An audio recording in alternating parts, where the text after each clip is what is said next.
Welcome to Niftex TV. Niftex TV is where the small business challenges get addressed, and what a fabulous case study we've got on today with Diann, Rueben and Dominique. We're talking about slogans, and we're talking about taglines. We're talking about whether we can actually trademark a slogan or trademark the tagline. But can we please introduce ourselves, and then we can get straight into the case study, please. I'm Diann Bates from Fruition, a marketing and communications business based in Vic Park. We have a very eclectic range of clients, from corporates through to mid-tier and small businesses that we've been working with for over 17 years.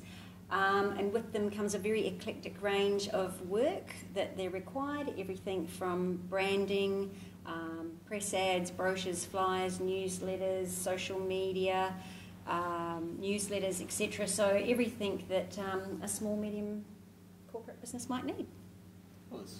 Rueben, welcome. Thank you. Yes, my name's Rueben Taylor from Business Wealth Educators. I run one of Perth's largest business success communities, helping business owners create more cash flow, free up their time, ultimately grow their business sustainably. And we'll be addressing it from that point of view today. Thank you. You do a fabulous job at that. Thank you. Dominique. So I'm Dominique Engelter from Williams & Hughes, a commercial law and commercial litigation practice in West Perth. We've been there for about 25 years. And I'll be looking at some of the pros and cons of trademarking slogans. So I think it's probably a good one to start off with, if it's okay, Dominique. Well, there's lots of quite famous slogans or taglines out there that probably all of you will be aware. You know, Nike, Just Do It, McDonald's, I'm loving it. L'Oreal, you're worth it, those sorts of things. And the idea is to tie an emotional concept to the product or service. So it's not just a product or service anymore. It's got some emotional attachment that you can drag the customers in. So you can be eating, 300 tonnes of fatty calories in a burger, but you're loving it. So it doesn't really matter. Or L'Oreal might be priced at a certain price point, but look, it doesn't matter because you're worth it. Nike, if you're going to get off the couch and decide, oh look, I'm just going to get out there today and I'm going to go for a run, well then you're going to have to be wearing Nike apparel and shoes, because Nike is the brand that you just go out and do it with. So there's obviously quite a bit of money that can be tied into slogans and taglines, because they can be a very effective marketing tool. But as a rule, you can't. How do you protect your tagline or slogan? As a rule, you can't copyright it, because it's usually too insubstantial to be a literary work. But what you can do is apply for registration as a trademark. That can be quite a good way to try and protect your slogan or your tagline and the monetary oomph behind it, although it can be quite difficult to do so. So just like any other trademark, it needs to be a sign. So it's not just something oral or a noise, for example. It has to be able to be depicted in writing that's used or intended to be used in the course of trade, and to distinguish your services or goods from someone else's. And so that'll be a difficulty with registering as a trademark, a tagline or slogan, if it doesn't really distinguish your services from someone else's. So for something that's, say for example, entirely descriptive, like sweet oranges, for example, wouldn't be fair, really, would it, against your customers, because probably everyone's or most people's oranges are reasonably sweet. Or the same is something that is really just an advertising gimmick, such as Nike, the cheapest shoes. The cheapest shoes there are, or cheap shoes, for example. Other people would complain and say, hey, look, our shoes are cheap too. So that's really just advertising, and you'd have some opposition to try to register something like that. So what are the pros of trying to register your trademark? Well, look, it's a fairly simple process once you've got it trademarked, as opposed to trying to then later on rely upon bringing some sort of court action saying, hey, someone's trying to pass themselves off as our business, or someone else is engaging in misleading, deceptive conduct by trying to associate themselves with the goods and products that we sell. I mean, if you've got your registration as a trademark, well then it's pretty straightforward. You've already got it there, and you're not trying to prove some form of passing off. Also, you're giving notice to the rest of the world that, hey, these words, this phrase, this sign is associated with our business. So you're taking a bit of a preemptive step against someone else trying to do the same sort of thing. Probably the main con is just how difficult it can be to get that trademark over the line. Or to get it approved? Or? To actually get it approved, okay. Yeah, that's right. And I mean, look, it's not a perfect world, so it's very easy, I think, to get around the trademarking of a slogan or tagline. You might just insert a comma here or there, for example. It could make a difference. I mean, this will be an extreme example, but there's been a bit of a joke, only that I've seen very recently, a graphic joke about the placement of commas. So, it might be eat more children or eat more, comma, children. I mean, obviously there's a very significant difference between the two, but just by putting a comma in you can make a difference. So because what you're trying to do with your registration is you're creating a sign, so you'll make it easier to register if you change how the sign is designed. So perhaps it might be in capitals, or you might have your certain writing, like Coca-Cola has got, it's big C, it's flowing writing, and so on. But the problem, of course, that creates is then, well, someone can use the same sort of catchphrase, if you like, but as long as they're representing it differently on paper, well, then you might end up with a situation where, they can basically be running the same sort of tagline or slogan, or alternatively that they can oppose the registration. I'm assuming that's a long process for opposing as well. Yeah, so that's you right. are worth it compared to you're worth it. So that's a longish process to go and oppose. And yeah, that's right. And look, I mean, it's in terms of it just depends on what's involved, I suppose. So competitors will try and oppose the registration of other trademarks. We've seen it often, for example, amongst the airlines. Qantas and Virgin, I think, from memory, with to do with the cheap fares. So you often see fights between competitors and trying to get that commercial edge. But as Laurie would say, it's worth it. Yeah. And speaking about commercial edge, Diann, what's your perspective from a creative perspective? Well, the word slogan originally came from the Scottish meaning battle cry, and that they were claiming out when they went to battle, etc. And today's primary focus of a slogan is to own a piece of your customers' hearts and minds. And every time they purchase your product or service comes to mind, make you stand out from your competitors. You don't create a slogan in isolation. It becomes an integral part of your brand. And I would advise any business, small, medium or otherwise, to see it as a connection, as part of their brand, not just one asset. The colours you use, the type of photography you use, the tone of your copy are all part of your brand, and as well as the slogan belonging to that. A prominent tagline fits within the overall brand messaging, and it communicates immediate benefits of doing business with you and resonates with your audience. So how I see it is your logo is the face of your business, the brand is the personality of your business, and your slogan is the heart and the soul and the purpose of your business that you're trying to resonate with your potential or current customers with. Beautifully said. Thank you.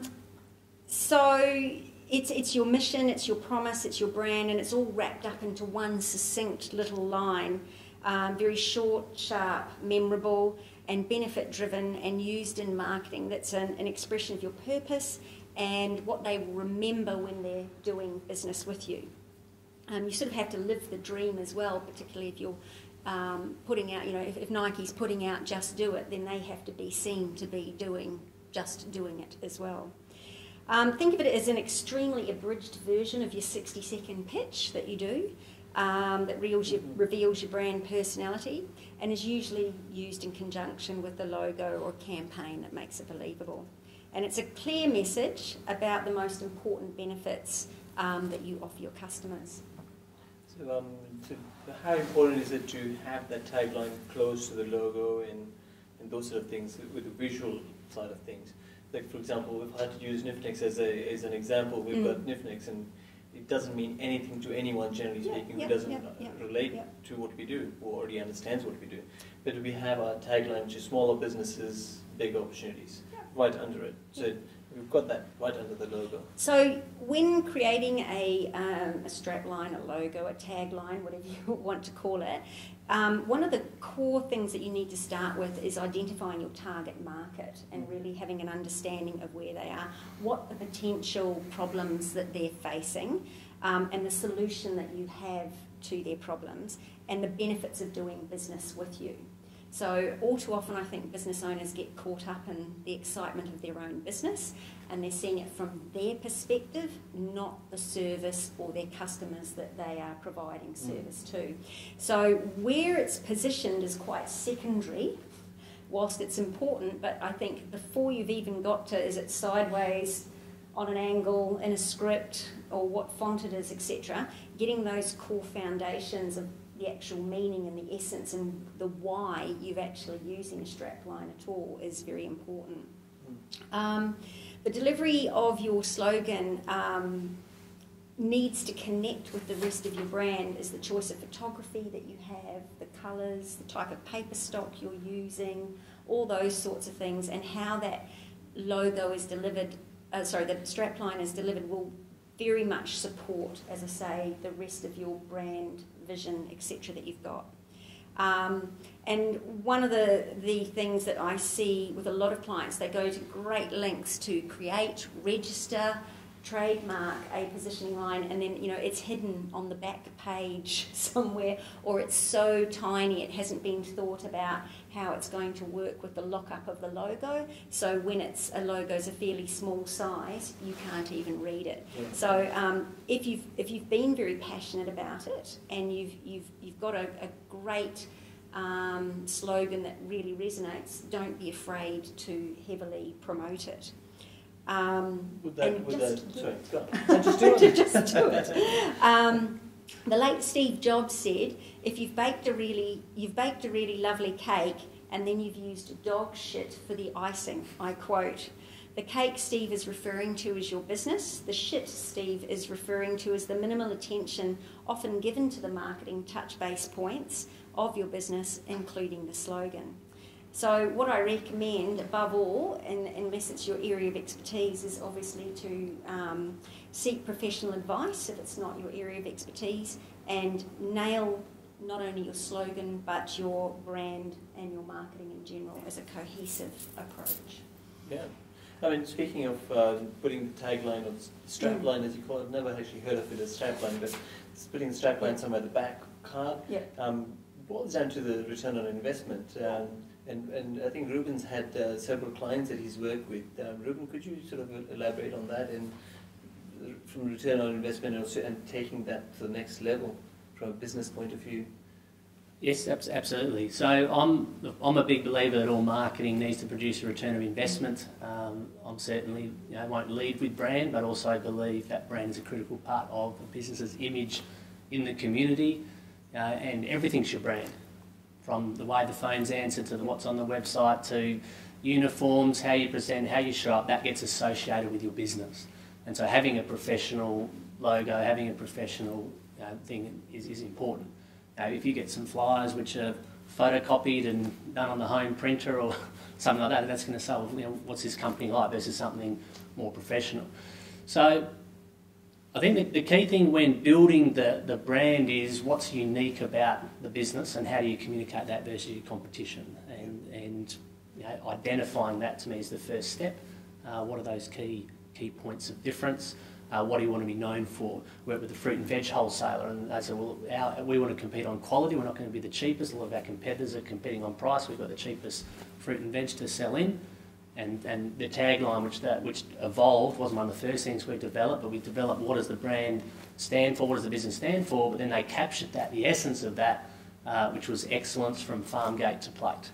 And that was something the whole business could resonate around. A bull bar manufacturer, similar thing. A lot of the business, we sorted out the fundamentals of it when it was really keen to position it. That's when we re-looked at the brand.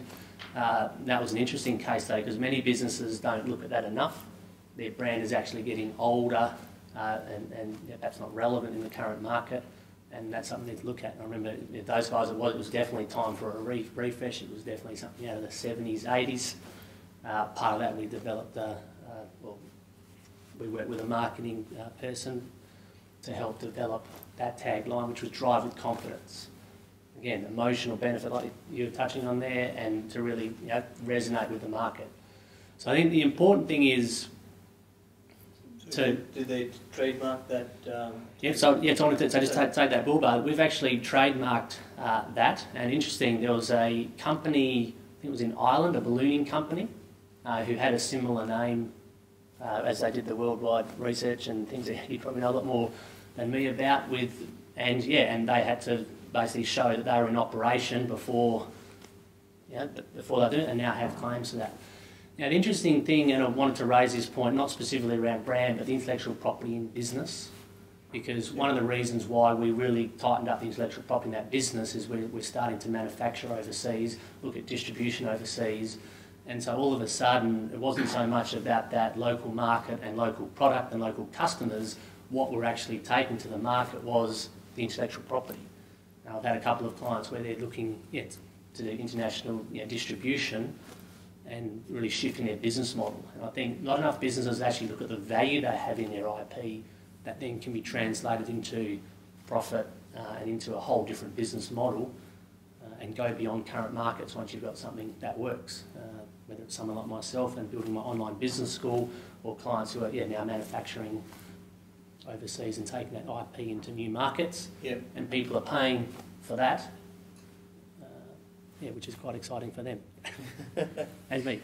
And Dominique, from your point of view, is it sometimes worth doing or going through all that hassle of is it a hassle first of all? Is it harder? I think, as you said, taglines are harder to sort of get through compared to a logo. Look, they are.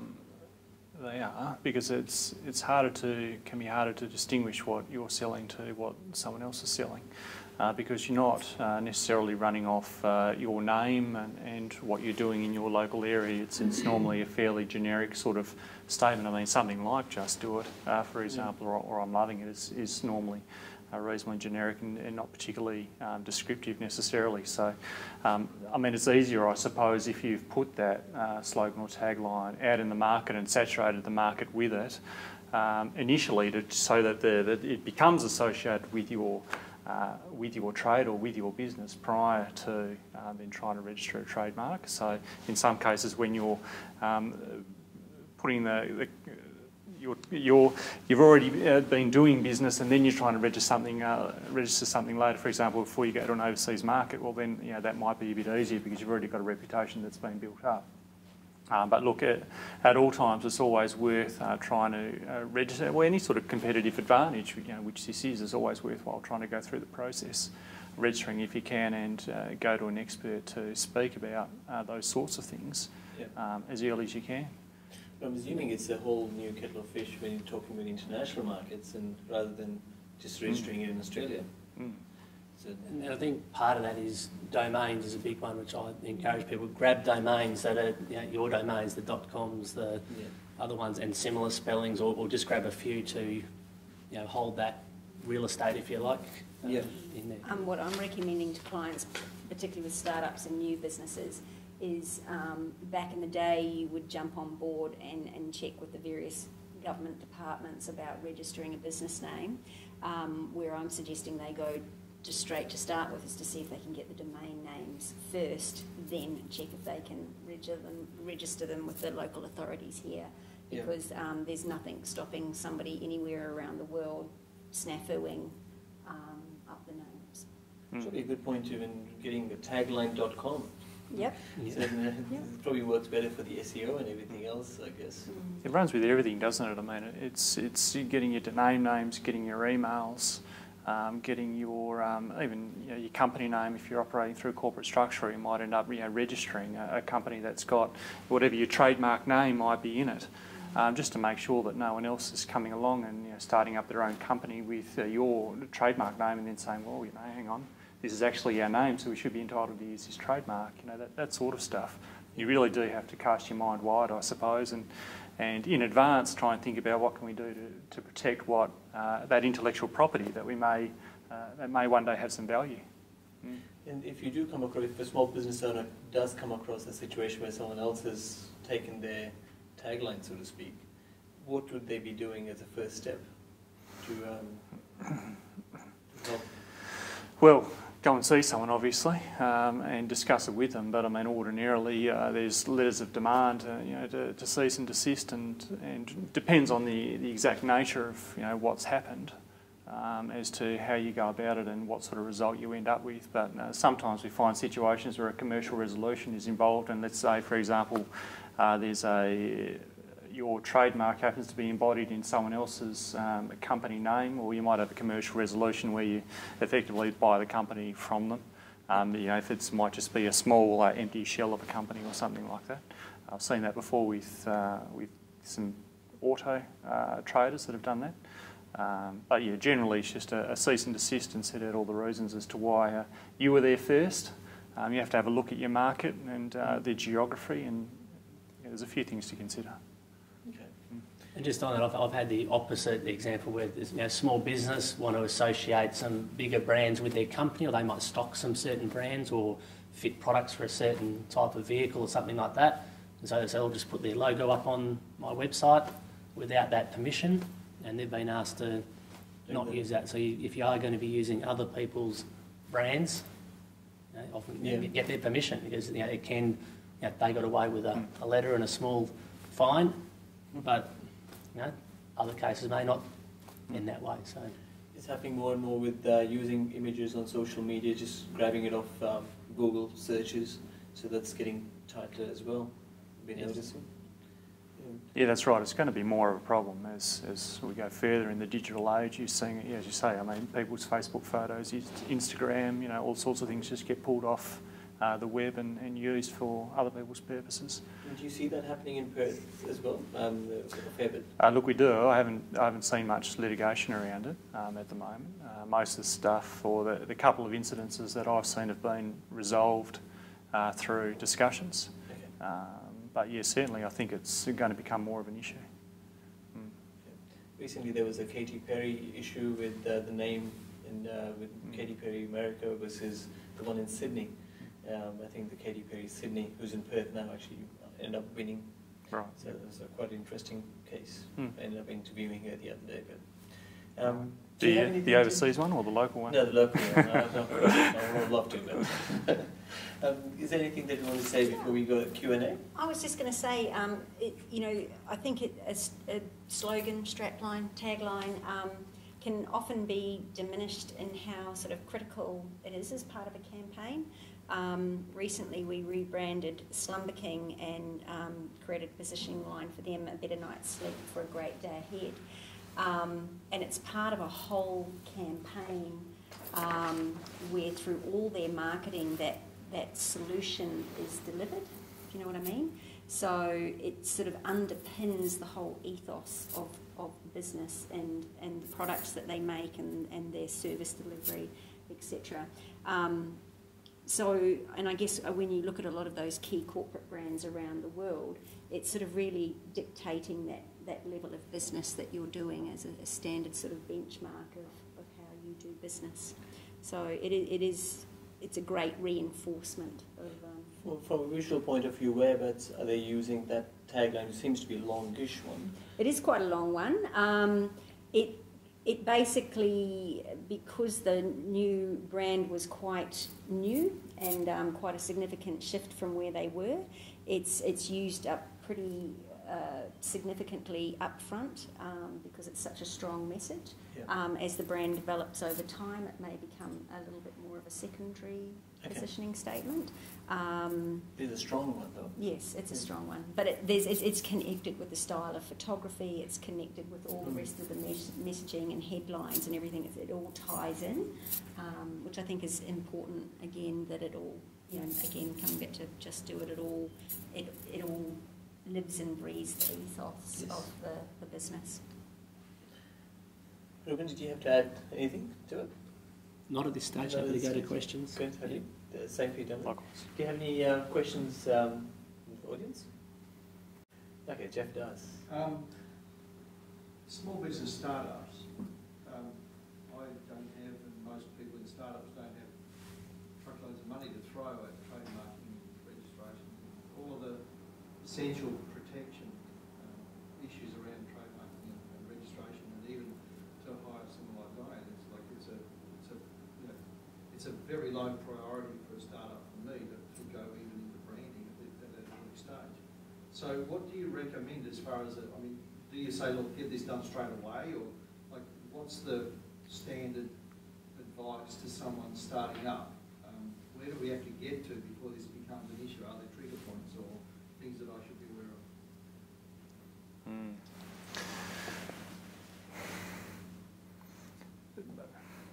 I probably wouldn't provide any advice to someone on when they should go and look at doing that sort of thing, like registering a trademark. Normally someone comes to me and says, look, I've got this idea, this concept, or you know, we've got a certain business, we're about to roll out a different type of business model or whatever.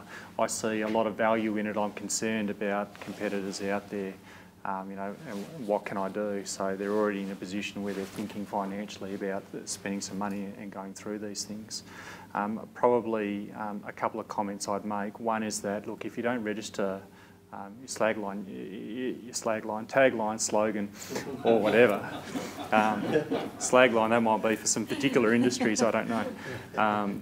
It's not necessarily the end of the world. I mean, you know, because if someone does ultimately, you know, rip it off, you can still say, well, they're trying to pass themselves off as being my business. So, you know, you have still got something there. It's just easier, I suppose, if you've got your registration in place. But the second thing that I'd say is, it doesn't necessarily need to be, from a legal perspective, too difficult at the start, in the sense that, yes, taglines or slogans can be difficult to register just because of the nature of it, but there's a lot of free information out there, for example, like through IP Australia. So you might be directing your clients to go out there and have a look at that and at least get armed with some knowledge so that they're saving themselves with some time and with some potential cost. It just assists the process and might help keep the cost down for them. Well, from a marketing point of view, I would have thought it's what you think is a better way of doing it, and then approaching it with the experts. Like, do I go through the branding aspect of it? Do I go get it registered? How safe is my brand from being copied?